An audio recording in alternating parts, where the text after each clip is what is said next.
Ilang beses ko bang sasabihin sa'yo, Magda, huwag kang magpupunta sa ilog, lalo na kapag pumapatak ang 3:00. Yung mga damit mo, madalas mong iniiwan yan sa sampayan at hindi ka man lang marunong humango niyan kahit na gumagabi na. Ay, nakong dalaga ka. Paano na lang kung may magkagusto sa iyong elemento at engkanto? Tsak naaanakal ka nila. Ayaw ko magkakaroon ng apo na isang engkanto. Naku, kayo talaga, Itay. Ang tanda niyo na. Naniniwala pa rin kayo sa mga ganyan. Panahon pa yan ni Kopong-Kopong eh. Kung may engkanto mang magkakagusto sa akin, ayaw mo nun? Bibigyan niya ako ng yaman at magiging buhay reyna ako. Tigilan mo na nga kung ano mga sinasabi mo patungkol dyan. May espiritu ang mga salita. Baka yan ay magkatotoo. Sige ka, baka darating ang araw at magbubuntis kang taga-Balete ang ama. Balete? Anong balete? Lugar ba yun? Lugar? Aba, anong lugar? Doon sa puno ng balete na nasa tabing ilog. Ikaw sundin mo na lang ang sinasabi ko para hindi ka mapahamak. Huwag ka nang pumunta sa ilog na mag-isa, lalo na kapag mag-aalas 3 ng hapon. Sige na nga, Itay. Para maging tahimik na kayo. Wala namang magandang idudulot yung pag-aalala nyo eh. Isa pa, hindi naman totoo ang mga elemento na yan. Diyan na nga muna kayo. Lilinisin ko na lang muna ang likod bahay. Ang mahirap nito, wala na si nanay. Kaya wala akong kakampi. Umalis si Magda sa harap ng kanyang ama at minabuting dumiretso sa likod ng bahay nila para magwalis ng mga tuyong dahon doon. Malapit nang magtakip silim, kaya nais niyang sunugin ang mga yon para walang mga lamok ang aali-aligid sa kanila pagdating ng gabi. Samantala, naiwan naman ang matandang nag-iisip ng malalim. Nakakaramdam siya ng kaba dahil alam niyang lapitin ng mga engkanto si Magda. Gawa ng mahaba ang kanyang buhok at napakatingkad pa nito. Nang matapos na si Magda sa kanyang pagwawalis, nagpasya siyang tumungo sa kanilang kusina. Nang naroroon na siya, napagtanto niyang walang laman ang kanilang tapayan, kaya nagpaalam siya sa kanyang ama para kumuha ng tubig sa ilog. Itay, tutungo po muna ako sa ilog. Mag-iigib lang po ako. Ubus na po kasi ang tubig natin. Wala po tayong panghugas ng pinggan at pagsaing. Ay nako, ikaw na babae kan talaga. Akin na nga ang balde at ako ang kukuha ng tubig doon. Baka kung ano pa ang mangyari sa iron eh. Walang nagawa si Magda, kundi ang ibigay ang balde sa kanyang ama. Tinanaw na lang niya ito habang papaalis. Napaisip siya kung bakit gano'n na lang ang pag-aalala ng kanyang ama sa kanya, gayong wala namang masamang mangyayari sa kanya. Noon din, minabuti na lang niyang pumasok sa kanyang silid para ipunin ang mga labahi niya pagdating ng bukas. Lumipas ang ilang oras. Nagtaka si Magda kung bakit hindi pa rin nakakauwi ang kanyang ama. Nagsimulang lumakas ang kabog ng kanyang dibdib, lalo na at alam niyang pasado 6:00 na yun ng hapon. Nagpasya siyang sunduin sa ilog ang kanyang tatay. Subalit, saktong paglabas niya, kararating lang ng matanda. Puno ng putik ang katawan nito at halatang natatakot. O Itay, ano ba nangyari sa inyo? Bakit ngayon lang kayo? May nakasagupa akong isang engkanto sa ilog. Sinubukan niya akong dalhin sa kanilang mundo. Mabuti na lang at nagawa kong makatakas. Kung hindi, baka tuluyan na nila akong ikinulong at inalipin sa kanilang mundo. Teka. Engkanto o tuba? Amoy tuba kayo eh. Siguro, dumaan pa kayo sa kumpare niyong may tubaan, no? Ay nako, wala pa kayong dalang sulo. Siguro, lumangoy kayo sa putikan eh. Sinasabi ko naman sa inyo na wag nang uminom dahil masama yan sa kalusugan nyo. Ikaw talaga, Magda. Minsan lang naman eh. E di inaamin nyo ngayon na uminom kayo ng tuba. Oo na. Uminom na ako. Pero kaunti lang naman. Wala namang 6 na baso yun. Ay nako, kayo talaga. Sige na nga, akin na yung balding may tubig at nakakapaghugas na ako ng pinggan. Tignan mo tong tubig natin. Ang dumi na. Buti at hindi natapon. May paingka-engkanto pa kayong nalalaman dyan. Kinuha ni Magda ang balding may tubig at kahit may dumi yun, ginamit pa rin niya itong panghugas ng pinggan. Minabuti na rin niyang sa tubig na lang na inumin nila, kumuha ng pansaing. Nasa kalagitnaan siya ng kanyang gagawin sa kusina, nang sa hindi niya inaasahan, may nalanghap siyang sobrang bangong samyo. Hindi pamilyar sa kanya ang samyo na yon, pero animoy inantok siya nang malanghap niya ito. Bulaklak ba yun? Ang bango ah. Parang pabango ng isang dalaga. Ano kayang bulaklak yun? Wala namang kaming tanim na bulaklak ah. Nasa kalagitnaan siya ng kanyang pagtataka nang may mapansin siyang nakasabit sa bintanang malapit sa kanyang pwesto. Nung una, hindi niya pinansin yon. Ngunit nang lumaon, naisipan niyang lumapit doon at naging rason o para mas lalo siyang mamangha. Hindi niya lubos maisip na may mag-iiwan nun doon at batid din niyang walang ibang pwedeng bigyan nun kung hindi siya lamang. Bulaklak? Sino naman kaya maglalagay niyan dito? Iginala niya ang kanyang paningin at nang mawari niyang wala namang ibang tao sa labas, naisipan niyang kunin ang bulaklak para amuyin. Napangisi si Magda nang mabatid niyang napakabango ng bulaklak na yon. Sino naman kaya mag-iisip na mag-iwan ng bulaklak dito? Bakit kaya hindi ko siya napansin? Habang nakakunot ang noo, biglaan siyang nakaramdam ng panlalamig nang may marinig siyang boses ng isang lalaki. Sinubukan niyang dumungaw sa bintana, ngunit wala naman siyang nakita. Dahil dito, minabuti niyang itabi na muna ang bulaklak upang tapusin ang kanyang ginagawa. Nang matapos na siya, naisip niyang ipakita sa kanyang ama ang bulaklak para malaman kung kanino posible galing yon. Subalit, gano'n na lang ang kanyang gulat dahil nang lingunin niya ang bulaklak na itinabi niya, wala na ito sa kanyang pwesto. Ilang beses pang kinusot ni Magda ang kanyang mga mata at iginala ang kanyang paningin sa paligid, pero hindi niya na nakita pa yon. Baka nalaglag lang. Ay nako, pabayaan ko na nga lang yun. Hindi ko naman kilala kung sino naglagay nun sa bintana. Papasok na lang muna ako sa aking silid. Tutal, maluluto na rin naman ang sinaing. Madaling naglakad si Magda papasok sa kanyang silid. Sakto namang nakita niya ang kanyang ama, kaya nagpasya siyang tanungin ito patungkol sa bulaklak. Itay, sandali lang. Alam niyo po ba kung sino naglagay ng bulaklak sa bintana? Hindi ko kasi alam kung sino nag-iwan nun dun eh. Abay malay ko. Kung hindi mo rin lang alam kung sino nagbigay, pabayaan mo na lang. Abay maya-maya baka mula pa yan sa engkanto at baka ikaw mismo ang kapalit. Basta itay, sa susunod, kapag nalaman mo kung sino nag-iwan ng bulaklak, sabihin mo kagad sa akin ha. Oo na, sige na. Basta, ang palagi kong bilin sa'yo ha. Huwag kang pupunta na mag-isa sa ilog. Huwag mag-iiwan ng damit sa labas. At huwag kang tatanggap ng kung anuman sa hindi mo kakilala. Oo na po. Sige na, susundin ko na kayo. Bumuntong hininga na lang si Magda ng mga sandaling yun at nagpatuloy sa kanyang paglalakad papasok sa kanyang silid. Pagpasok niya roon, nahiga siya at napaisip kung sino talaga ang nag-iwan ng bulaklak na yon. Isa pang bagay na nagpaisip sa kanya ay ang napakabangong samyo ng nasa kusina siya. Nagsimula siyang kutuban ng hindi maganda. Kaya naman, sa halip na suwayin kung anuman ang sinasabi ng kanyang tatay, minabuti niyang sundin na lamang ito. Makaraan ang ilang minuto, niyaya na siya ng kanyang ama para maghapunan. Bunsod nun, lumabas siya sa kanyang silid at naghain na sa kusina. Matapos ang kanilang hapunan, nakaramdam na ng antok si Magda. Itay, mauna na po ako matulog. Bigla kasi ako nakaramdam ng antok eh. Parang bigla po nanghihina ang katawan ko. Gusto ko na pong mahiga. Ano ka ba matutulog ka? Aba, busog ka pa. Mamaya ka na matulog.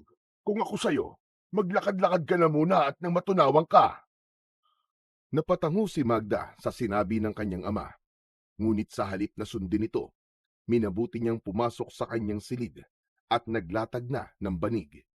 Hindi pa sana siya hihiga roon, ngunit bigla siyang hinila ng antok na parang hindi niya kayang pigilan. Bunsod nito, inilapat na lamang niya ang kanyang likod sa banig at nagpatianod sa antok na kanyang nararamdaman. Nang ipikit niya ang kanyang mga mata, muli siyang nakaamoy ng napakabangong samyo. Hindi niya napigilan ang kanyang sarili na mapabangon. At kahit na inaantok siya, hindi yun naging sagabal sa kanyang kagustuhan. Lumapit siya sa bintana at napadungaw roon. Sakto namang pagkatitig niya sa labas, may napansin siyang hubog ng isang tao. Nakatayo yun malapit sa madilim na bahagi, kaya hindi niya naaninag ang itsura nito. Ilang sandali pa, napansin niyang papalapit sa kanya ang naturang tao at nawari niyang isa yung lalaki. Nakasuot yun ng magarang damit at may hawak na bulaklak. Nagpatuloy yun sa paglalakad hanggang sa nakarating yun sa tapat ng bintana ng silid ni Magda. Sino ka? Anong ginagawa mo rito? Ako si Lamurok. Kung mamarapatin mo sana, ay aakyat ako ng ligaw sa'yo. Pasensya ka na at binawi ko kanina ang bulaklak na ibinigay ko sa'yo. Naisip ko kasing baka makita yun ng iyong ama at pagalitan ka niya. Pero ito, may dala ulit akong bulaklak para sa'yo. Habang nakamasid at nakatitig si Magda sa lalaking nagsasalita, tila naging musikang nakakamesmerismo ang tinig nun para sa kanya. Mas lalo siyang nakaramdam ng antok hanggang sa hindi niya na alam kung ano ang mga sumunod na nangyari. Nagulat na lang siya nang bumalik siya sa kanyang sarili dahil nasa lilim siya ng punong balete na nasa pangpang ng ilog. Teka, anong ginagawa ko rito? Bakit wala akong saplot sa buong katawan ko? Labis na kaba ang naramdaman ni Magda. Hinagilap niya ang kanyang damit, subalit hindi niya ito nakita. Napasapu pa siya sa buong katawan, gawa ng pakiramdam niya ay merong mali sa kanya. Ano nangyari sa akin? Hindi. Sinong may gawa nito? Magbabayad ang may gawa nito. Isusumbong ko siya kay Itay. Napahagulgol ang dalaga sapagkat napagtanto niya na isa siyang biktima ng panggagahasa. Ang hindi niya lang alam ay kung sino ang may gawa at kung bakit siya nakarating sa lilim ng puno. Hindi niya rin alam kung paano niya ipapaliwanag ang nangyari. Gayong ang natatandaan niya ay nasa loob siya ng kanyang silid at may isang lalaking nagpakita sa kanya. Demonyo siya! Demonyo siya! Pagbabayaran niya ang ginawa niya sa akin. Alam kong siyang may gawa nito. Nasa ganong kalagayan si Magda nang bigla ang lumitaw sa kanyang harapan ang lalaking nakita niya sa labas ng kanyang bintana. Hawak nito ang kanyang damit at nakangiti yun sa kanya. Nanginig ang mga kalamnan ni Magda dahil sa matinding galit. Alam niyang dahil sa ginawa ng lalaki, masisira na ang kanyang buhay. Hayop ka! Hayop ka! Anong ginawa mo sa akin? Hindi ko alam kung paano mo ito nagawa, demonyo ka! Malalaman to ng aking ama! Patawarin mo ko, Magda. Labis lamang kitang iniibig, kaya hindi ko napigilan ang aking sarili. Alam kong mali sa batas nyo at maging sa batas namin ang aking ginawa. Pero mahal na mahal kita. Matagal na kitang sinusubaybayan at sa bawat araw na pinagmamasdan kita, mas lalo ring lumalalim ang pag-ibig na nararamdaman ko para sa'yo. Ang kapal na mukha mong sabihin na pag-ibig ang nararamdaman mo. Ang sabihin mo, hayok ka sa laman. Malalaman ito ng aking ama at titiyakin kong bombaryo ang papatay sa'yo. Pero, teka, bakit ako nandito? At paano mo ako nadala rito? Sapagkat ako'y hindi kagaya mo, Magda. Iisa tayo ng mundong ginagalawan, pero iba ang dimensyon na aking kinaroroonan. Isa kong engkantong intwara. Patawarin mo ko sa aking pagkakasala sa iyo. Gusto ko lang naman magkaroon ng anak sa isang katulad mo. Dahil darating ang panahon at malaki ang kanyang gagampanan sa mundo nyo at maging sa mundo namin. Kaya patawarin mo ko, Magda. Patawarin mo ko. Akin na ang damit ko! Mapagsamantala! Kahit na may nararamdaman siyang puot sa nagpakilalang engkanto na si Lamurok, tila nagagawa rin ng lalaking engkanto na kunin ang kanyang loob. Pagkarinig pa lang ni Magda ng tinig ng nagpakilalang engkanto, unti-unti nang nawawala ang lahat ng kanyang pangamba at alalahanin. Inibig niya ang engkanto. Kahit sa maikling panahon, tinanggap na rin niya ang nangyari sa kanilang dalawa. Kahit pa alam niya na pinagsamantalahan lang siya nito. Huwag kang mangamba, Magda. Tutulungan kita. Subalit ipagpatawad mo kung hindi ako maaaring manatili sa tabi mo. Mahigpit na ipinagbabawal sa aming mga intwara ang makisalamuha sa mga normal, sapagkat maaaring masira ang aming mundo. Yan ang rason kung bakit mas pinipili kong pagmasdang ka ng malayuan. Ibig mong sabihin, Mahirap ipaliwanag, pero balang araw, mauunawaan mo rin ang rason. Matapos magwika ng engkanto, ikinumpas niya ang kanyang mga kamay. Sa isang pagkisap ng mga mata ni Magda, nasa loob na siya ng kanyang silid. Nakahiga at meron ng saplot. Napasapo na lang siya sa kanyang tiyan. Sa hindi niya inaasahan, biglaan siyang nangulila kay Lamurok. Magmula ng gabing bumalik siya sa kanilang bahay, palagi nang nakatulala si Magda. Maging ang kanyang ama ay nabahala na. Lalo pa at napapansin itong mabilis ang naging paglaki ng tiyan ng dalaga. Sinubukan ding ipatawas ni Tandang Ipi si Magda, subalit walang nagiging resulta ang tawas. Maging ang mga albularyong pinuntahan nila, hindi matukoy kung ano ang nagiging karamdaman ni Magda. Isang gabi, habang nakahiga sa banig at nakasapo sa kanyang tiyan si Magda, napansin niyang kumikirot ang tiyan niya. Pakiramdam niya'y sasabog na yun. Itay! Itay, tulungan mo ako! Ano ba nangyayari? Teka, bakit mas lalo pang lumaki ang tiyan mo? Ano nangyayari sa'yo? Nagimbal ang matanda at napahiyaw naman ng malakas si Magda. Biglaan kasi niyang iniluwal ang isang sanggol na lalaki. Nakakaiba ang itsura kaysa sa tao. Gayunpaman, tinanggap ni Magda ang bata at ipinangako sa kanyang sarili na aalagaan niya yun. Subalit habang nasa ganoong sitwasyon, may naramdaman siyang kakaiba sa kanyang katawan na hindi niya magawang ipaliwanag. Tama ang hinala ko. Isang engkanto ang ama niyan. Ngayon, Magda, sabihin mo sa akin kung ano nangyari at kung bakit yan ang naging resulta. Kailangan ko malaman kung saan nakatira ang engkantong gumawa niyan sa'yo at nang masunog natin ang tirahan niya. Isa siyang demonyo.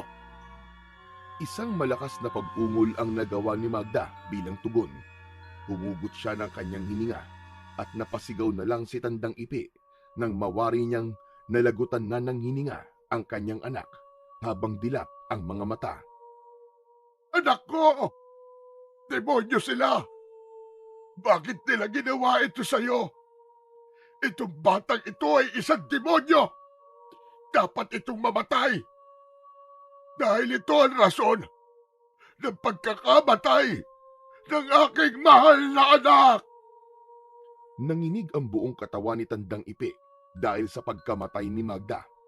Hindi niya alam kung sino talaga ang sisisihin, pero nang maisip niyang walang ibang gagawa nun kundi ang mga engkanto, ibinaling niya ang kanyang pansin sa sanggol na iniluwal ni Magda at dito niya ibinuntun ang galit na kanyang kinikimkim. Demonyo ka! Salot! Kung hindi dahil sa'yo, hindi mamamatay ang kaisa-isang alaala sa akin ng aking asawa. Papatayin kita!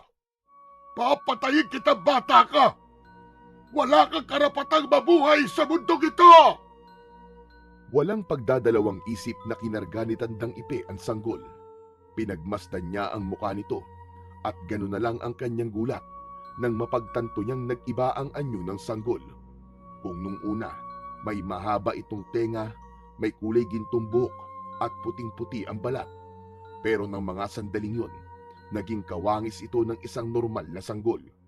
Subalit kahit na maamo ang mukha ng sanggol, hindi nawala ang puot at galit na nararamdaman ni Tandang Ipe. Demonyo ka! At dapat sa'yo, sakalin hanggang mamatay. Hindi ka na dapat nabuhay rito. Anak ng engkanto! Walang pagdadalawang isip na sinakal ng matanda ang sanggol. Subalit makaraan ang ilang segundo, biglang lumakas ang hangin at natuklap ang kanilang bubong. Yumanig din ang lupa hanggang sa tuluyang nawasak ang kanilang bahay. Wag na wag mong pagdadampian ng iyong kamay ang anak ko. Dahil mamamatay ka, tanda. Wala akong pakialam kung ama ka man ng taong mahal ko. Ang mas mahalaga sa akin ay ang bata. Engkanto! Engkanto! Kung sino ka man, hayop ka. Sinira mo ang buhay ng aking anak. At dahil dyan, sisirain ko rin ang buhay ng impaktong ito. At isusunod kita para magsama-sama na kayo sa impyerno! Lalo pang hinigpitan ni Tandang Ipe ang pagkakasakal sa sanggol hanggang sa mangitim ang mga labi nun. Demonyo ka! Hindi na naipagpatuloy pa ng matanda ang kanyang nais sabihin at bago pa man tuluyang malagutan ng hininga ang sanggol, biglaan niya itong nabitawan. Mabagal namang lumapag sa sahig ang kaluluwal pa lamang na sanggol na animoy may sumalo roon. Bago pa man makagawa ng kung anumang aksyon si Tandang Ipe, may kung anong puwersa ang pumihit sa kanyang ulo at patungo sa likuran. Naramdaman din niyang may kumikirot sa kanyang tiyan. Isang pag-ungol na lang ang kanyang nagawa bago tuluyang lumobo ang kanyang tiyan at sumabog ang kanyang mga lamang loob. Bago pa man siya malagutan ng hininga, naaninag niya ang isang nilalang na nakasuot ng kakaibang kasuotan at karga nito ang sanggol na muntikan niya nang patayin. Tawarin mo ko, Apo. Patawarin mo ko, Magda. Patawa. Muling lumakas ang pagyanig ng lupa hanggang sa tuluyang nawasak ang bahay ni Tandang Ipe. Nagkaroon din ng malalalim na bitak doon na siyang naging rason para lamunin ang kanilang bahay at maging ang bangkay nilang dalawa ni Magda. Sa kabilang banda, dinala ng engkanto ang sanggol at iniwan yun sa puno ng balete kung saan niya dinala si Magda. Hanggat nandirito ko, anak, walang masamang mangyayari sa iyo. Hindi ako papayag na may masamang mangyari sa mahal kong anak. Nakarinig ng mga yabag si Lamurok, kaya nagpasya siyang gumamit ng tagabulag. Nang makakita siya ng mag-asawang naglalakad patungo sa ilog, nagkaroon siya ng isang ideya. Napangiti siya dahil alam niyang yun na ang pagkakataong hinihintay niya. Kailangan mong mabuhay bilang isang tao dahil dito ka iniluwal sa mundong ito. Kailangan mong maging matatag sa lahat ng pagsubok. Babantayan kita at hindi ko papayagan na may manakit sa iyo, aking anak. Hinayaan niyang umiyak ang sanggol para makita ng mag-asawa. Alam niyang sa tulong ng dalawang yon, maaalagaan ng wasto ang sanggol. Pinaririnig ka bang iyak ng sanggol? Aba, parang sanggol nga yun ah. Oo. Saan kaya yan? Mukhang nasa malapit lang. Sa palagay ko, parang nasa banda ron eh. Sandali lang ha, at titignan ko muna. Tinungo ni Kikoy ang puno ng balete kung saan niya naririnig ang iyak ng sanggol. Ganun na lang ang gulat niya nang makita niya ang isang sanggol na lalaki na umiiyak. Mabilis niyang tinawag ang kanyang asawa at maging si Belen ay namangha nang mapagtantong naroroon nga ang sanggol. Teka, anong gagawin natin dyan, Kikoy? Baka mamaya niyan eh. Anak pala ng engkanto yan. Baka kung ano pang mangyari sa atin kung kukupkupin natin siya. Ikaw naman, Belen, oo. May anak ba ng engkanto na ganyang kagwapo? Aba, hindi naman siguro mag-iiwan ng engkanto ng kanyang anak dito, hindi ba? Kung sa bagay. Sige na nga, kupkupin na lang natin yan. Kawawa naman ang batang yan at baka kung ano pang mangyari sa kanya rito. O sige, bantayan mo muna ang sanggol na yan at ipagheli mo. Ako na lang ang maglalaba. Bibilisan ko na lang para makauwi na kaagad tayo. O sige, ako na ang bahala sa sanggol na ito. Dahil dito, tiyak na mas lalong sasaya ang ating buhay na mag-asawa. Minadali ni Kikoy ang kanyang paglalaba at nang matapos na siya, ay nagpasya siyang umuwi na sila. Hanggang sa mga oras na yon, karga pa rin ni Belen ang sanggol na nakita nila sa ilalim ng puno ng balete. Dahil malayo ang kanilang nayon sa simbahan at hindi rin nauuso ang binyag sa pari, minabuti nilang sila na mismo ang magbigay ng pangalan sa sanggol. Tinawag nila itong Oyong. Magmula noon, inilagaan nila ang sanggol hanggang sa lumaki ito at naging isang malusog na bata. Iisang bagay lang ang nagiging problema nila rito. Sa tuwing may nakakalaro kasi ang bata, nagkakaroon ng sakit ang mga yon at hindi nila matukoy kung ano ang mga karamdaman ng mga ito. Habang tumatagal, maging ang mag-asawang Kikoy at Belen, nagiging sakiti na rin at napapansin nilang lalo silang humihina. Isang gabi, sa hindi malamang dahilan, hindi makatulog si Oyong.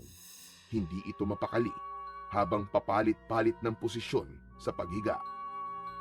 May problema ba, anak? Mukhang hindi ka yata mapakali. Kung may problema ka, huwag kang mahihiyang sabihin sa akin, ha? Ama mo ko at handa kong gabayan ka. Wala po ito, Itay. Pakiramdam ko po kasi may masamang mangyayari. Lumalakas po ang kabog ng dibdib ko. Ano ka mo? Masamang mangyayari? Abay, walang masamang mangyayari hanggat kasama mo kami ng iyong inay. Wala kang dapat na ipangamba, anak. Kami ang poprotekta sa'yo. Kaya ikalma mo ang sarili mo. Salamat po, Itay. Buti na lang po at naririyan po kayo palagi ni nanay sa aking tabi. Nasa ganun silang sitwasyon nang makarinig sila ng ingay ng maraming tao. Oyong, tignan mo nga kung ano ang ingay na yun. Parang maraming tao, ah. Saan kaya sila papunta? Sige po, Itay. Sandali lang po at dudungawin ko po sa bintana. Mabilis na lumapit si Oyong sa bintana at saktong pagkadungaw niya roon, natanaw niya ang mga taong may dalang sulo. Nagmamadali sila at papalapit sa kanilang bakuran. May mga tao nga po, Itay. Papalapit po sila sa ating bahay at may mga dala pong sulo. Parang mga galit po sila. Ano? Mga sulo? Aba, anong gagawin nila sa atin? Susunugin? Mga walang hiya mga yan, ah. Sandali nga, titignan ko. Mag-iingat ka, Kikoy. Baka kung anong gawin nila sa'yo. Wala silang gagawin sa akin. Kakausapin ko sila na maayos para malaman ko kung anong talagang problema nila. O sige na, ako na ang bahala sa labas at pumirmi lang kayo rito. Basta, mag-iingat ka, Kikoy. Pagkababa ni Kikoy, bigla ang nakaramdam ng kakaibang init sa kanyang katawan si Oyong. Nanginginig ito sa galit, pero pilit niya itong itinatago para hindi mapansin ng kanyang ina. Nang makalapit na ang mga tao sa bakuran nila, nagpasya si Oyong na sumilip sa siwang ng dingding at alamin kung ano ang nangyayari doon. Ang kailangan nyo mga kanayon? Gabing-gabi na. Abay, natutulog na kami rito. Ilabas mo ang anak mo, Salot! Ilabas mo! Kung hindi, susunugin namin ang bahay niya. Ano ka mo? Salot! Hoy, ikaw! Anong karapatan mong tawaging salot ang aking anak? Kailanman na hindi siya naging salot? Kung hindi siya Salot, bakit nagkakasakit ang lahat ng nakakalaro niya? Tignan mo ngayon, ang apo ko. Nag-aagaw buhay at halos butot balat na lang. Ito mga kasama ko. Alam ko kakilala mo sila. At ang mga anak at apo nila ay nagkasakit din.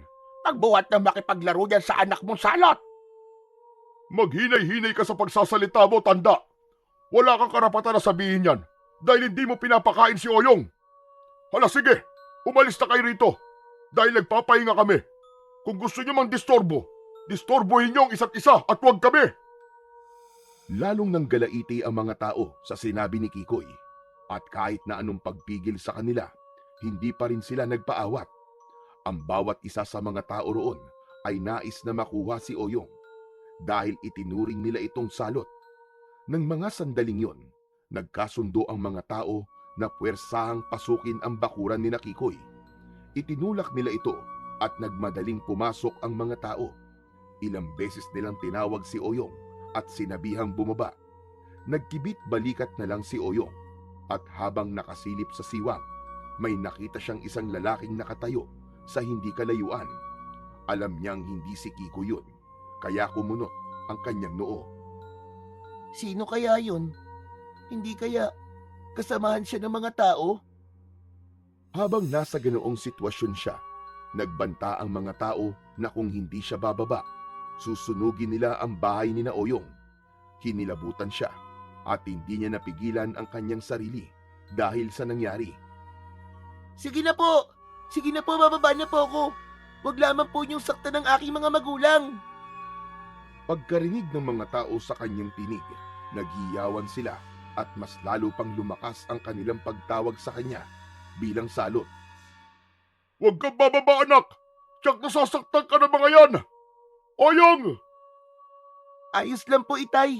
Ang mahalaga sa akin ay ang kaligtasan niyo. Nang mga sandaling yon, bumaba si Oyong. Pinipigilan pa siya ni Bilin, ngunit hindi niya ito pinakinggan. Pagkababa niya, agad siyang lumapit sa mga tao. Sa hindi naman malamang dahilan, bigla ang natahimik ang mga kanayo nila. Napatitig na lamang ito kay Oyong na animoy nakakita ng isang demonyo. Ano po bang kasalanan ko? At ginaganito niyo po ako at maging ang mga magulang ko. Kung iniisip niyong ako ang may kasalanan kung bakit nagkakagano ng mga bata rito sa ating lugar, handa akong tanggapin kung ano man po ang parusang ipapataw niyo sa akin. Pagkatapos niyang magwika, hindi pa rin nagsasalita ang mga tao roon. Nanatili silang nakatulala at parang estatwa sa kanilang kinatatayuan. Noon din, sinabi ni Oyong na sasama siya sa kanila. Nang magsimula ng maglakad ang bata, parang mga puppet na gumalaw din ang mga tao. Dinaanan na lang ni Oyong ang kanyang ama na noon ay hindi rin makapaniwala sa nangyari. Nang malayo na sina Oyong sa kanilang bahay, tumigil siya at sinubukan niyang kausapin ang mga tao. Pero hanggang sa mga oras na yon, hindi pa rin sila tumutugon. Kung wala namang kayong sasabihin sa akin, mas maigi kung babalik na lang ako sa aming bahay. O sige na, diyan na kayo. Mauuna na ako. Nagsimulang maglakad si Oyong. Nakakatatlong hakbang pa lamang siya nang maalala niya ang nakita niyang lalaking nakatayo at nakamasid sa mga tao. Naisip niyang malapit lang yon sa kanilang pwesto, kaya napalingon siya sa mga tao. Ganun na lang ang kanyang gulat nang makitang nakahandusay na ang mga yon, duguan at wala ng buhay. Ano nangyari sa kanila? Sino may gawa niyan? Lumakas ang kabog ng puso ni Oyong. Sa murang isipan niya, hindi niya kayang maarok kung ano ang nangyayaring yon. Subalit mas lalo siyang nahintakutan nang may kunsinong nagsalita na hindi naman niya nakikita. Walang sino man ang pwedeng manakit sa'yo. Buhay nila ang magiging kabayaran kapag may taong gumawa sa'yo ng masama. Hindi makapaniwala si Oyong sa kanyang narinig at mas lalo siyang hindi makapaniwala sa kanyang nakita nang masaksiyan niya kung paano lamunin ng lupa ang mga katawan ng taong sumugod sa kanilang bahay. Babantayan kita sa lahat ng oras at gagawin ko ang lahat para maproteksyonan ka. Anak! Anak! Bigla ang napabaling ang atensyon ni Oyong sa kanyang ama. Hindi na rin niya nagawa pang magtanong kung may nakita itong ibang tao sa paligid dahil niyaya na siya ni Kikoy. Mukhang hindi na tayo ligtas dito. Paniguradong babalikan tayo ng mga tao dito. Baka sa susunod, mangyari na ang kagustuhan nila. Kailangan lisanin na natin ang ating bahay para sa ating kaligtasan. Hindi, Itay. Kahit kailan po, hindi na po makakabalik pa ang... Natigilan si Oyong at parang may nagpaurong sa kanyang dila. Noon din, pumayag siya sa kagustuhan ni Kikoy. Bumalik silang dalawa sa kanilang bahay at sinabihan nila si Bilen kung ano ang kanilang plano. Hindi naman tumanggi si Aling Bilen at noon din nilisan nila ang kanilang bahay para tumungo sa bundok. Doon tayo magsisimula ng ating bagong buhay. At doon, walang mananakit sa'yo. At wala tayong mga kanayon. Mas magiging payapa ang ating buhay sa bundok. Tama po kayo, Itay. Ang magiging problema lang po natin ay kung saan tayo kukuha ng ating makakain. Walang problema dyan, anak. Maraming mga punong namumunga sa loob ng gubat. At paniguradong hindi tayo magugutom doon. Saan naman tayo titira roon? Alangan naman na sa ilalim lang ng mga punong kahoy tayo manirahan. Basta, gagawa ko ng paraan para magkaroon tayo ng maayos na tirahan. Biglang natigilan si Kikoy nung may marinig silang kaluskos sa hindi kalayuan. Nagsimula ring makaramdam ng init si Oyong, bagay na napapansin niya kapag may mga panganib na nakaamba sa kanya. Subalit kahit ganon, nagawa niyang iisang tabi ito. Kampante siyang walang masamang mangyayari sa kanya, lalo pa at kasama niya ang kanyang ama at ina. Rinig niyo ba ang kaluskos sa bandaron? Mukhang hindi maganda ang kutob ko. Parang may mga nagmamatsyag sa atin. Sa palagay ko, aswang ang mga yon. Kailangan natin makarating kagad sa bundok. Baka harangan tayo ng mga aswang nang hindi natin inaasahan. Tama po kayo. Mukhang meron nga po, Itay. Teka, titingnan ko lang po kung ano yun. Paniguradong hindi lang po yung simpleng ligaw na hayop lang. Huwag na anak, pahamak ka. Hayaan na lang natin yon at magpatuloy na tayo. Baka mamaya niyan ahas lang yun at sugurin ka pa. Hindi nila pinansin ang ingay na kanilang narinig at nagpatuloy sila sa kanilang paglalakad. Subalit lahat sila ay nagimbal nang sa hindi nila inaasahan. May mga nilalang na lumundag at hinarangan silang tatlo. Kulubot ang mga balat nun at nakaumbok ang mga likod. Nagbabaga rin ang kanilang mga mata at naglalaway habang nakalabas ang pangil. Mga aban-aban! Mga aswang ang mga yan! Sige na! Mauna na kayong dalawa at ako nang bahala sa mga to! Sige na! Tumakbo na kayo! Hindi po, Itay. Sasamahan po kita at tutulungan. Nang makita nilang papasugod sa kanila ang mga aswang, hinugot nila ang kani-kanilang mga itak at inihanda ang kanilang sarili. Sa hindi nila inaasahan, umatake ang ilang aban-aban sa kanilang likuran. At huli na nang mapagtanto ni Kikoy at Oyong na sinagpang na ng mga aswang si Bilen. Bilen! Anong ginawa nila sa'yo? Mga demonyo kayo! Lubayan niyo ang asawa ko! Mga aswang! Walang pagdadalawang isip na sinugod ni Kikoy ang mga aswang na nagpepiesta sa katawan ni Bilen. Noon din, tinaga ng lalaki ang isa sa mga aswang. Subalit nang masugatan niya ito, biglaan siyang nilundag ng iba pang mga aswang. Pilit man siyang nanlaban, subalit hindi niya nagawang makaligtas sa talim ng mga kuko at mga pangil nito. Oyong anak! Iligtas mo ang sarili mo! Tumakbo! Hindi na nagawang ipagpatuloy pa ni Kikoy ang kanyang sasabihin. Gawa ng tuluyan siyang nalagutan ng hininga. Nanginig naman ang buong katawan ni Oyong, hindi dahil sa takot na kanyang nararamdaman, kung hindi bunsod ng galit sa mga aswang na aban-aban. Habang nakamasid sa katawan ng kanyang nanay Bilen at tatay Kikoy, isinumpa niyang gaganti siya sa mga aban-aban, kahit pa nagaano katagal ang panahon na kanyang gugugulin. Magbabayad kayo. Magbabayad kayo sa inyong ginawa. Hindi ako makakapayag na hindi kayo mamamatay. Papatayin ko kayo kagaya ng ginawa niyo sa aking mga magulang. Nilingon lang siya ng mga aban-aban at napangisi ang mga ito. Dulot ng matinding galit ni Oyong, mabilis siyang umatake sa mga aban-aban. Ibinaling naman ng mga aswang ang kanilang pansin kay Oyong. Ngunit nang akmang susugod na ang mga ito sa kanya, biglaang may kung anong liwanag ang tumama sa kanilang pwesto na nagmumula sa ibabaw ng mga punong kahoy. Napatingala si Oyong upang alamin kung ano yun. Ngunit nang muli niyang ibaling ang kanyang pansin sa mga aban-aban, ganun na lamang ang kanyang pagkagulantang sapagkat puro sunog na ang katawan ng mga ito. Ang tanging naiwan doon ay ang katawan ng kanyang ama at ina na halos naghahalo na ang laman at dugo. Nay, tatay, anong ginawa nila sa inyo? Hindi ko man lang kayo nailigtas mula sa mga demonyong aswang. Pagbabayarin ko sila. Hindi ako titigil hanggat hindi ko sila nasisingil sa ginawa nilang to. Napuno ng galit ang puso ni Oyong. Wala siyang ibang inisip ng mga panahong yun kung hindi ang hanapin ang iba pang mga aswang na kumitil ng buhay ng kanyang mga magulang. Alam niyang may iilan pang natitira sa mga yun, kaya nais niyang lipulin ang kanilang lahi. Habang nasa ganoong estado siya, biglang lumakas ang hihip ng hangin. Yumanig din ng bahagya ang lupa, kaya panandali ang nawala ang puot ni Oyong at napalitan ng pangingilabot. Sige lang, gumanti ka kung gusto mo. Dahil kasama mo ko sa laban. Hindi kita pababayaan. Lalo pa at mag-isa ka na lang ngayon. Ano yan? Magpakita ka sa akin. Huwag ka maging duwag.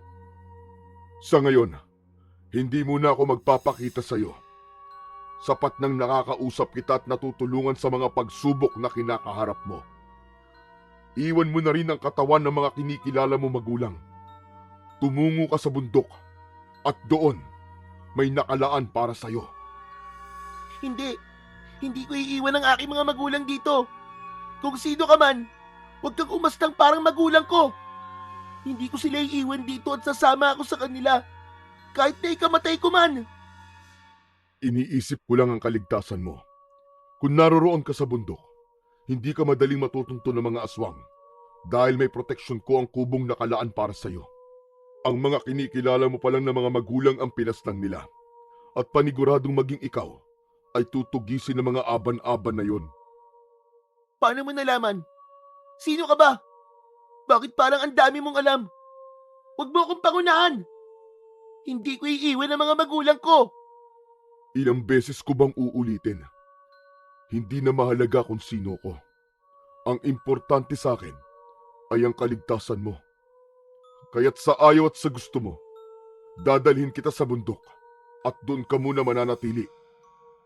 Magsasalita pa sana si Oyong nang muling lumakas ang hangin. Nagsibuwalan ang mga malalaking puno at bago pa man siya makaalis sa kanyang pwesto, lumitaw ang isang ipo-ipo at tinangay siya nito. Napapikit na lamang si Oyong dahil sa takot. Walang humpay ang kanyang pagsisigaw. Makaraan lang ang ilang sandali. Lumapag siya sa lupa at namilog ang kanyang mga mata nang makita niya ang isang kubo roon na kumikinang ang paligid. Yan ang sinasabi kong nakalaan para sa iyo.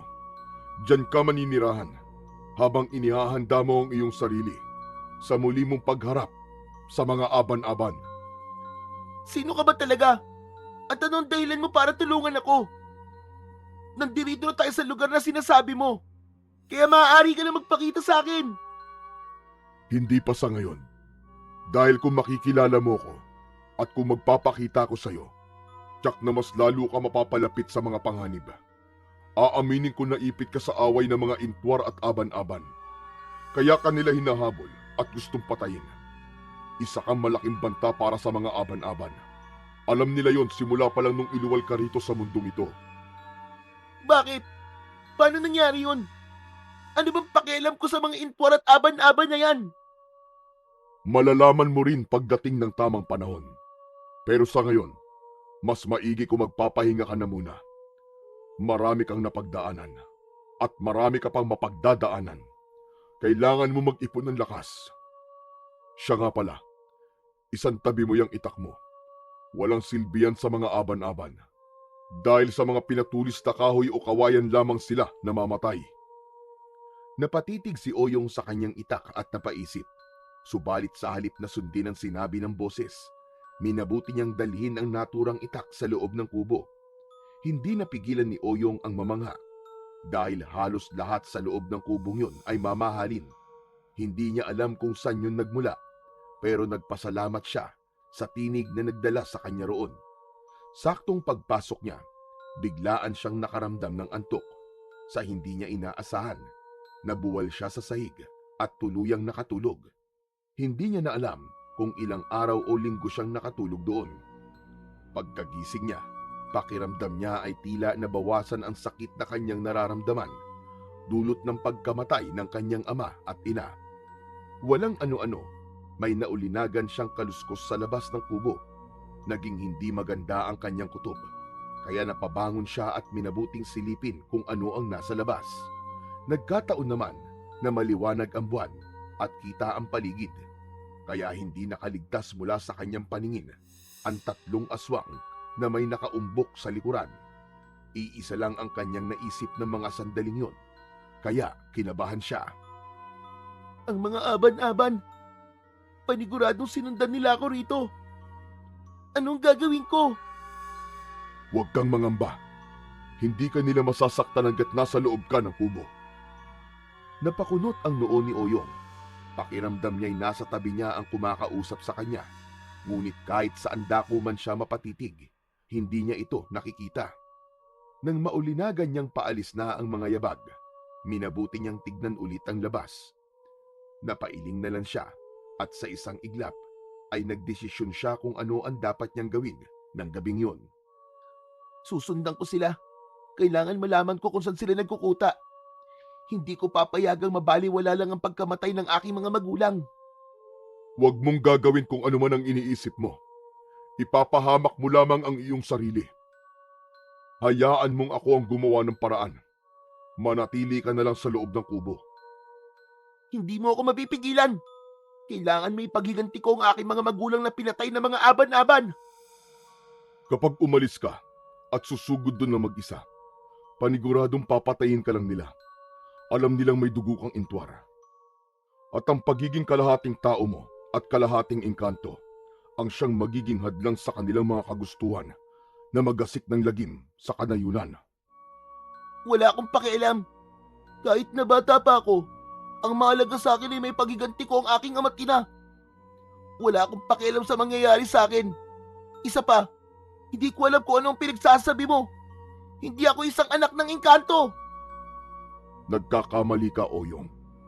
Isa kang kalahating engkanto at kalahating tao. Anak kita. At ako ang iyong ama. Isa kang taong may dugong intwar. Hindi totoo yan. Anak ako ni Nanay Bini na Tatay Kikoy. Kung talagang anak ka nila, paano mo ipapaliwanag ang mga bagay na nangyayari sa iyo ngayon? Lalo na kapag nagagalit ka. Paano mo ipapaliwanag ang paghigop mo sa enerhiya ng mga batang nakakalaro mo? Saglit na natigilan si Oyong. Naalala niya ang kanyang mga kalarong nangihina at nagkakasakit. Naisip din niya ang pagsugod ng mga taong binalak silang sunugin. Dahil dito, nanlamig siya at napaisip patungkol sa kanyang tunay na pagkatao. Hindi totoo yan. Gumagawa ka lang ng kwento. Kung totoong ikaw nga ang ama ko, bakit hindi ka magpakita sa akin? Matapos magwika ni Oyong ng mga katagang yon, biglang natahimik ang paligid. Naghintay siya ng ilang sandali, subalit walang nagpakita sa kanya.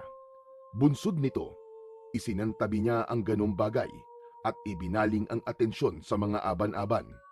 Medyo nakalalayo na ang mga ito, pero tinatamaan sila ng sinag ng buwan, kaya't nakikita pa rin niya ang mga yon. Hindi maaari. Kailangan ko maabutan ng mga aban-aban at nang malaman ko kung saan sila naglulungga. Pero kailangan ko na magiging armas. Tama, pinatulis na kawayan. Kailangan ko ng pinatulis na kawayan.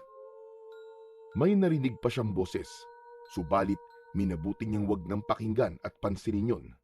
Nagmadali siyang lumabas at nagkataong may nakita siyang pinatulis na kawayan. Walang pagdadalawang isip niyang kinuha ito. Minabuti niyang sundan ang mga aban-aban na noon ay medyo malayo na ang distansya sa kubo. Kailangan ko malaman kung saan naglulungga ang mga kampo ng kadiliman na yun. Hindi ako natatakot sa kanila. Kahit na bata ako, hindi ako magpapadaig sa nila lang na pumatay sa aking ama't ina. Patakbong sinundan ni Oyong ang mga aban-aban. Kahit paano'y maliwanag naman ang buwan at kahit nasa loob siya ng kagubatan, may liwanag naman ng buwan na lumulusot doon. Hindi niya inisip ang panganib na kanyang susuungin. dahil ang galit ang pagnanais na makapaghiganti ang siyang nagahari sa kanyang puso. Wala akong pakialam kung mag-isa lang ako. Wala nang saysay ang buhay ko. Kaya kahit mamatay pa ako, ayos lang yun. Ang mahalaga, maipaghiganti ko ang aking mga magulang. Nasa kalagitnaan siya ng kanyang pagtakbo nang sa hindi niya inaasahan ay lumakas ang iip ng hangin. Hindi siya nagpatinag doon at mas pinili niyang magpatuloy sa kanyang binabalak.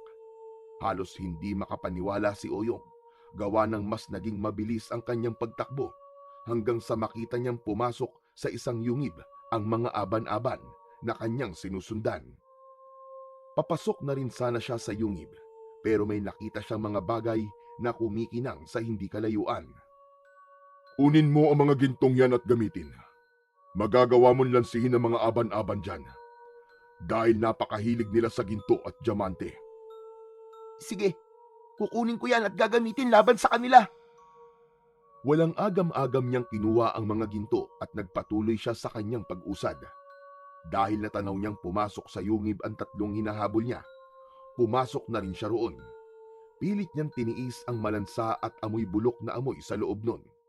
Hindi na rin niya inisip kung anuman ang kanyang maapakan, gawa ng sobrang dilim sa loob ng naturang kuweba. Makalipas ang ilang minutong pagbaybay sa makitid na lagusan, nakarating siya sa kabilang bahagi nun. Nakita ni Oyong na may mga tolda roon at kahit paano'y may liwanag ng buwan na tumatama roon. Kung gayon, ito ang kuta ng mga aban-aban. Anong gagawin ko para magawa ko silang gapiin? Anong gagawin ko? Mag-isip ka, Oyong. Mag-isip ka. Mag-iingat ka. Hindi madaling linlangin ang mga yan. Kailangan hindi nila malaman na may dugo kang intwar dahil paniguradong papatayin ka nila kagad. Patuloy pa rin sa ngayon ang hidwaan ng mga intwar at aban-aban. At dahil pumarito ka sa kanilang kuta, iisipin nila na pakawala ka namin at maiipit ka sa gulo. Kailangan mo magdoble ingat, anak. Nang mga panahong yon, walang nagawa si Oyong kung hindi ang pakinggan na lang ang boses na kanyang naririnig.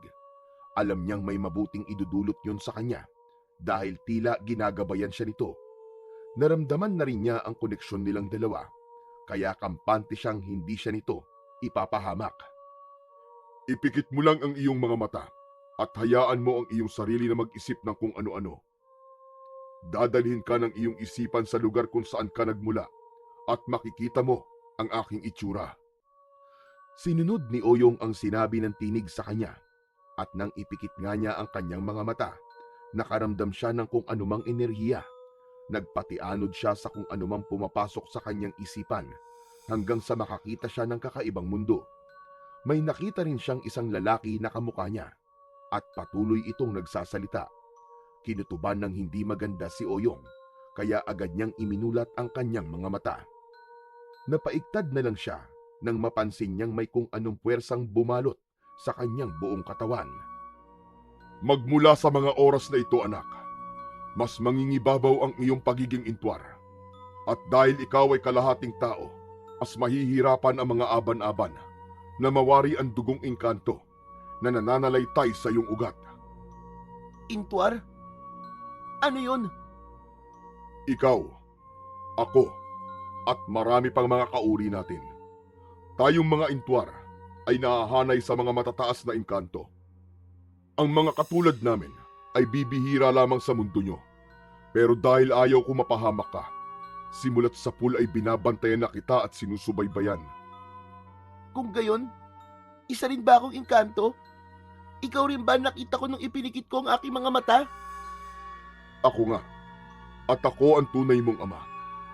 Ang iyong ina ay namatay nung iluwal ka niya, at maging ang iyong lolo namatay rin dahil sinubukan kanyang sakalin.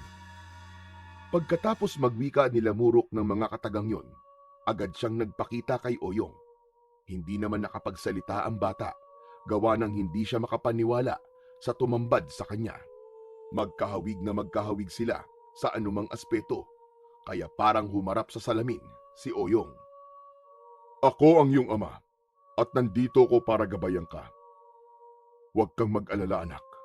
Sa pagpasok mo sa kuta ng mga aswang na aban-aban, hindi ako mawawala sa iyong tabi. Kailangan ko lang na maglaho sa paningin ng mga yon, dahil baka paghinalaan ka nila at hulihin. Kung gayon, anong dapat kong gawin sa mga gintong alahas na ito? Paano ko ito magagamit laban sa mga aswang na yun? Napangiti si Lamurok, napatitig siya kay Oyong. Ikinumpas ang kanyang mga kamay habang nakatitig sa gintong hawak ng bata. Pasdan mo mga gintong nasa kamay mo, kung talagang ginto nga ba. Hindi. Ang mga ginto ay naging mga bato. Paano nangyari yun? Sapagkat tayong mga intwar ay kayang magmanipula ng mga bagay-bagay na ating matatagpuan sa kalikasan. At kagaya ko, magagawa mo rin yan. Isipin mo lamang at mangyayari ang iyong ninanais. Noon din, inisip ni Oyong na maging ginto ang mga batong nasa kamay niya. Sa isang pagkisap ng kanyang mga mata, ganun na lang ang kanyang pagkamangha nang mapagtanto niyang naging mga gintong alahas ulit ang mga bato. Hindi lamang yan, anak. Kaya mo rin kumontrol ng panahon. Ang natatanging bagay na hindi natin makokontrol ay ang oras. Sapagkat sa ating mundo, hindi batayan ng oras para masasabing makabuluhan ang naging buhay natin. Bukan mong kontrolin ang hangin at utusan mong liparin ang mga tolda ng mga aban-aban. Ihanda mo lang ang pinatulis mong kawayan at nang may proteksyon ka laban sa kanila. Kahit na hindi man niya alam kung ano ang kanyang gagawin, sinubukang tawagin ni Oyong ang hangin at nang maging malakas na ito, ikinumpas niya ang kanyang kamay. Naging mabilis naman ang pagkilos ng hangin patungo sa kinaroroonan ng kuta ng mga aban-aban at nilipad nito ang mga tolda nila. Dahil sa nangyari, nataranta ang mga yon at dinig ni Oyong ang kanilang mga pag-angil. Akmang magtatanong pa sana siya sa engkantong nagpakilalang ama niya, ngunit naglaho na ito sa kanyang kinatatayuan. Gamitin mo ang pagkakataong ito na nagkakagulo sila para hindi ka nila madaling mahalata. Ialay mo mga gintong yan at sabihin na ang kapalit ay ang ulo ng isang intwar. Kahit na hindi man niya nakikita si Lamurok, napatango si Oyong. Noon din, nagpasya siyang sumugod sa kinakukutaan ng mga aswang. Nakita ni Oyong na tarantan-taranta ang mga aswang at animoy hindi nila alam kung sino ang gumawa nun sa kanila. Dahil doon, nagkaroon ng lakas ng loob ang batang may dugong intwar na lumapit doon. Nang makalapit na siya sa kuta ng mga aban-aban, inilapag niya sa lupa ang kanyang sibat na gawa sa kawayan. Sa kapasigaw siyang nagwika. Mga kaibigan, may gusto sana akong hilingin sa inyo. At sana naman, hindi niyo tanggihan ang aking pakiusap. Pagkakita ng mga aban-aban sa kanya, isa-isa silang lumapit at halata ang pananabik sa kanilang mga muka. May iilan sa kanilang natataranta pa rin dahil sa nangyari sa kanilang mga tolda. Nang nasa tapat na nila si Oyong, tinitigan nila ng maigi ang bata na parang nagbabasa sila ng aklat. Ilang sandali pa, may isang aban-aban ang naglakad na papalapit sa kanya. Inamoy-amoy siya nito, saka nagwika. Mo'y intwar ka. Pero ano ba ang sadya mo rito? Pinatay ng isang intwar ang lolo ko at nais ko sana magiganti roon. Alam kong kayo lang ang makakagawa nun. Hindi kami nagiging mga utusana para sa wala lang. Kung may nais kang ipagawa sa amin, kailangan namin ng bayad. Napangisi si Oyong. Naalala niya ang sinabi ni Lamurok sa kanya. Kaya naman, walang pagdadalawang isip na ikinalat niya ang mga kumikinang na ginto sa lupa. Hinayaan niyang manabik doon ang mga aban-aban at nang sayangin nila ang kanilang oras sa pagdampot ng mga yon, hindi naman naiwasan ni Oyong ang mapangisi. Dahil kahit na mga aswang pala, ay may labis din na pagkahumaling sa mga ginto at diamante. Yan ang bayad ko. Basta, ibigay niyo sa akin ang ulo ng intwar na aking hinahanap. Kailangan ko yun sa lalong madaling panahon. Pagkakita niya na abala ang mga aban-aban sa pagdampot ng mga hiyas na ginto sa lupa, mabilis namang dinampot ni Oyong ang kanyang sibat na gawa sa kawayan. Inilapit niya ito sa liig ng matandang aban-aban na nooy nabigla rin sa kanyang ginawa. Hindi na rin nakapalag ang naturang aswang sapagkat alam niyang mamamatay ito ng agaran dahil kawayan ang gamit ni Oyong. Sige, subukan mong gumalaw at itatara ko to sa lalamunan mo. Kayong mga aban-aban, ang siyang pumaslang sa aking nanay bili na Tatay Kikoy. Pagbabayaran niyo ang ginawa ng iba niyong kasamahan. Hindi ko alam kung anong pinagsasasabi mo. Pakawalan mo ko. Kung hindi, pagpipiestahan ka ng mga aban-aban dito. Tumawa pa ang aban-aban pagkatapos niyang magwika. Subalit, mas lalo namang diniinan ni Oyong ang sibat sa lalamunan ng aswang. Napaungol na lang ang aswang at halos maluwa na sa sakit na kanyang nararamdaman. Sige na. Tama na. Huwag kayong lumapit. Hayaan niyo ko. Baka kung ano pa ang gawin ng batang mapangas na ito sa akin. Ayoko pang mamatay. Nasaan ang tatlong aban-aban na nagmamatsyag sa akin? Ako ba talaga ang kanilang pakay sa kubo? Bakit sila umaligid doon? Hindi ko alam. Pero iisa lang ang posibleng dahilan kung bakit nakarating doon ang mga kasama namin. Marahil, naghahanap sila ng intwar na siyang makakapagturo sa amin kung saan nagkukuta ang mga engkantong yon. Hindi na nyo kailangan pang maghanap ng intwar dahil nandito na ako sa harap nyo. Pero hindi nyo ako makukuha. Naparito ko para sa aking pagiganti at para hindi makipagtulungan sa inyo. Kung gayon, amaga ang inala ko. Kaya pala amoy intwar ka. Sinubukang gumalaw ng matandang aban-aban, kaya mas lalo pang diniinan ni Oyong ang sibat sa leeg nito. Bunsod nito, nasugatan ang naturang aswang at tumulo ang kanyang dugo. Nakita yon ng isang aban-aban, kaya naman mabilis itong lumapit kay Oyong para sunggaban siya. Subalit bago pa man mapagtagumpayan ng naturang aban-aban ang kanyang ninanais, nagawa siyang sakalin ni Oyong gamit ang isang kamay.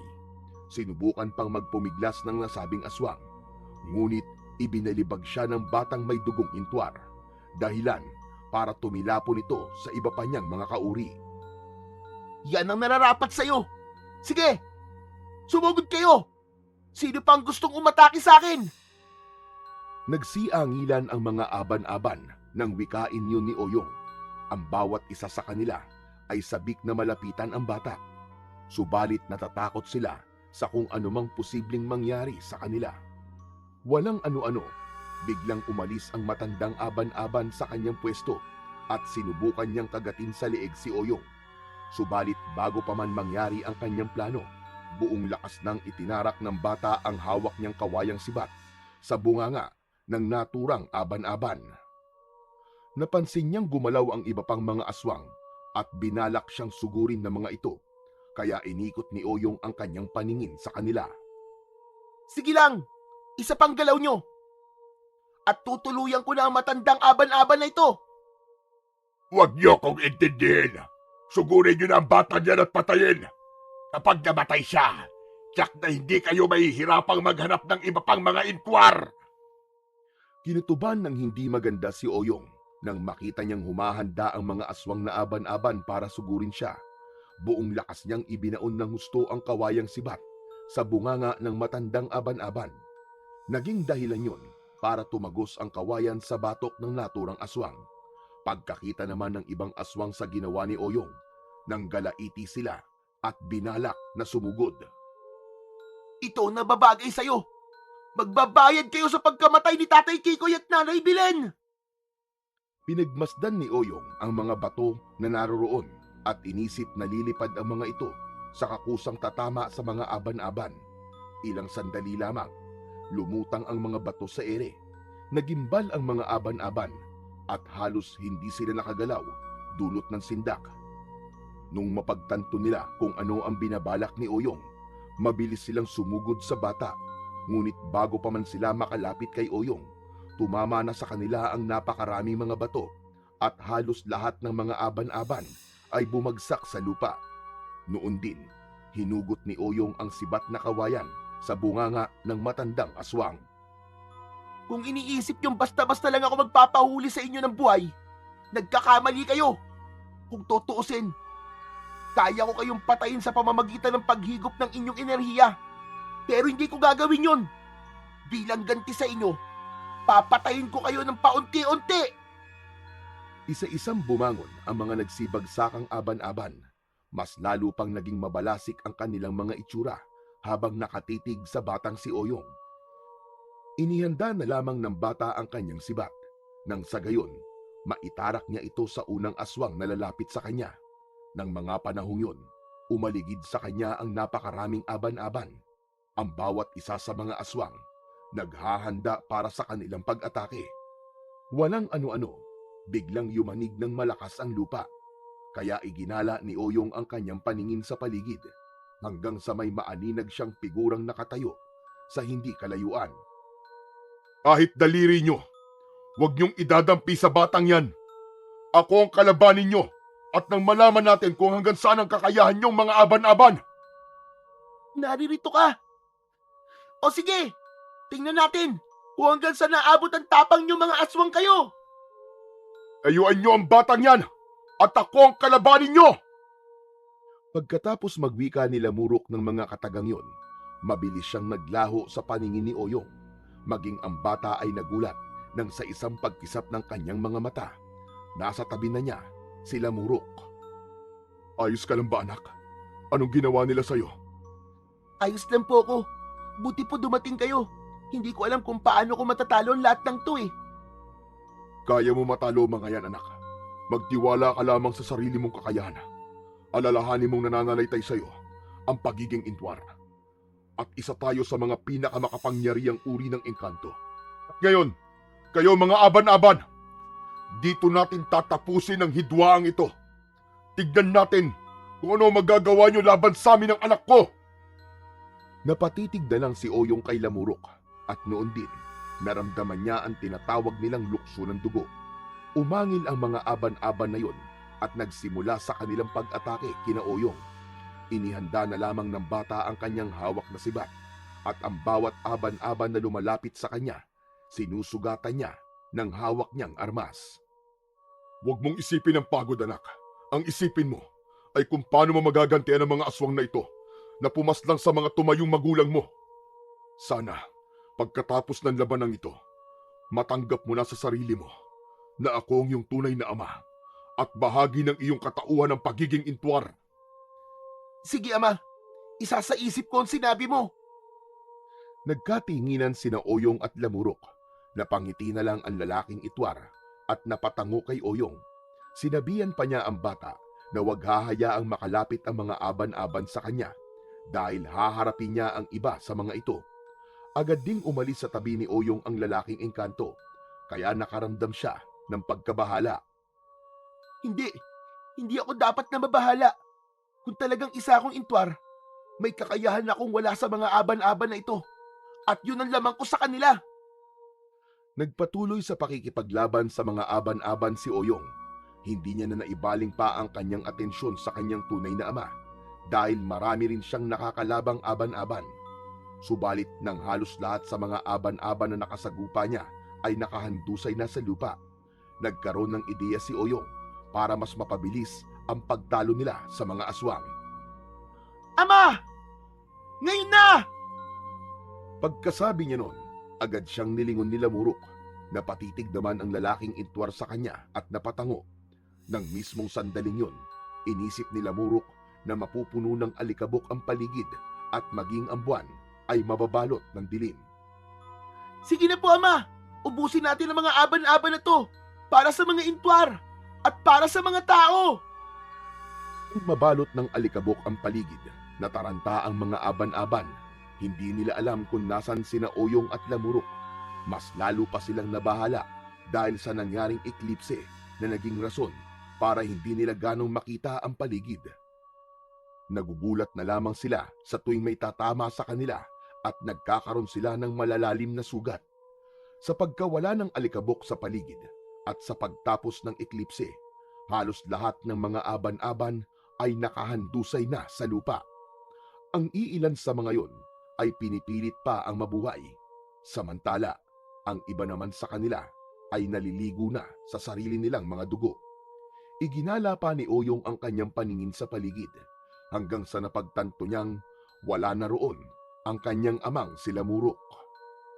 Ama ko! Nasan ka? Ama! Ama, nasan ka? Ilang beses siyang nagtawag at umasa siyang tutugon nito kahit na sa tinig lamang. Subalit kahit isang tugon ay walang natanggap si Oyong. Hindi rin niya alam kung saan na nagpunta ang kanyang ama. Kaya naman, nakaramdam siya ng bahagyang pagkabahala. Nakita yun ng 3 aban-aban na hindi bumagsak sa lupa at napangisi sila nang mapagtantong may pagkabahala sa puso ni Oyong. Akala ko ba matapang ka, bata? Bakit parang naduduwag ka nang malaman mong nag-iisa ka na lamang? Iniwang ka na ng iyong ama sa amin. Siguro'y natalo namin siya at ikaw ang aming pabuya. Nagsimulang maglaway ang 3 aban-aban. Nagsimula rin silang maglakad ng marahan habang nakapako ang kanilang paningin kay Oyong. Nang makita naman ng bata ang ginagawa ng 3, napangisi na rin siya. Kailanman ay hindi ako magiging pabuya sa inyo, mga gunggong. Marahil, iniwan ako ng aking ama sapagkat alam niyang kayang-kaya ko kayong 3. Pagkatapos magwika ni Oyong, buong liksi niyang sinibat ang isa sa mga aban-aban. Dahil sa naging bilis ng pagsibat niya, hindi yun napansin ng 3 aswang. Nagulat na lamang ang 2 nang bumagsak ang kanilang kasama na nakatarak sa dibdib nito ang sibat. Sa kabilang banda, ginamit ni Oyong ang pagkakataon na yun para lumipat ng kanyang pwesto. Napangisi na lang din siya nang muli sanang ibabalik ng 2 aban-aban ang kanilang pansin at hindi na nila siya nakita. Subalit makaraan pa ang ilang sandali, nakita ni Oyong na may mga gumagalaw sa hindi kalayuan at animoy papalapit sa kanyang kinaroroonan. Hindi, marami pa sila. Anong dapat kong gawin? Paniguradong mamamatay ako rito at magiging walang saysayang nasimulan kong pagiganti para kay nanay at tatay.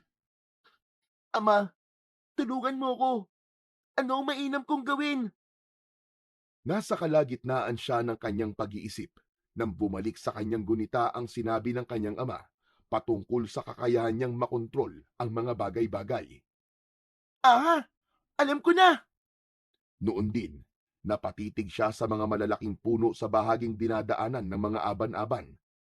Inisip niyang mabubuwal ang mga yon at pagkalipas lang ng ilang sandali, sunod-sunod na nagtumbahan ang mga puno. May iilang mga aban-aban na binagsakan ng mga puno at nadurog ang mga katawan. Ang iba namang nakailag, ipatuloy na tumakbo patungo sa kinaroroonan ng 2 aban-aban na naunang nakalaban ni Oyong.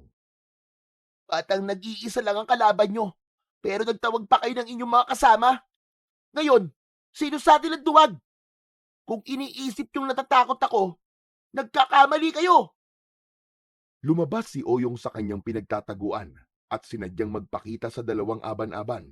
Nung makita naman nila siya, mabilis silang sumugod sa kinaroroonan ng bata. Nang makita yun ni Oyong, naisipan niyang kontrolin ang sibat na kawayang nakatarak pa rin sa lalamunan ng isang aswang. Ikinumpas niya ang kanyang mga kamay at sa pamamagitan ng kanyang isipan, nagawa niyang palutangin ang sibat. Isang malaking pagkakamali ang ginawa nyo. Sisiguraduhin kong ako magwawagi sa labanang ito. Ito ay para kina inay at itay. Pagkatapos niyang wikain ang mga katagang yon, tinignan niya ang sibat na nakalutang sa ere habang nakatutok sa 2. Hindi naman nila yon napansin at nang saktong pagkalapit nila kay Oyong, nahati ang sibat na kawayan. Ang dapat sa inyo ay mamatay! Humarak sa likuran ng 2 aswang ang nahating sibat na kawayan. Napaungol na lang sila at agaran ding nabuwal sa lupa. Nang mga sandaling yun, nakita ni Oyong na malapit na ang iba pang mga aban-aban. Halos nasa 20 ang bilang ng mga yon. Subalit kahit na ganon, hindi nakaramdam ng takot ang bata. Kung totoo man na isa akong intwar, hindi ako susuko sa mga ito. Alam kong pinoprotektahan ako ng aking ama. At alam ko rin na kaya kong gapiin ang mga aswang na yan. Iginala ni Oyong ang kanyang paningin sa paligid. Nang may makita siyang mga kawayan, napangisi siya at nagkaroon ng isang magandang ideya. Kayong mga aban-aban, Alam kong ako rin ang inyong pakay. Ano pang hinihintay nyo? Sige, sumugod kayong lahat sa akin! Napaangil ang mga aban-aban na papalapit at animoy tuwang-tuwa sila nang makita si Oyong.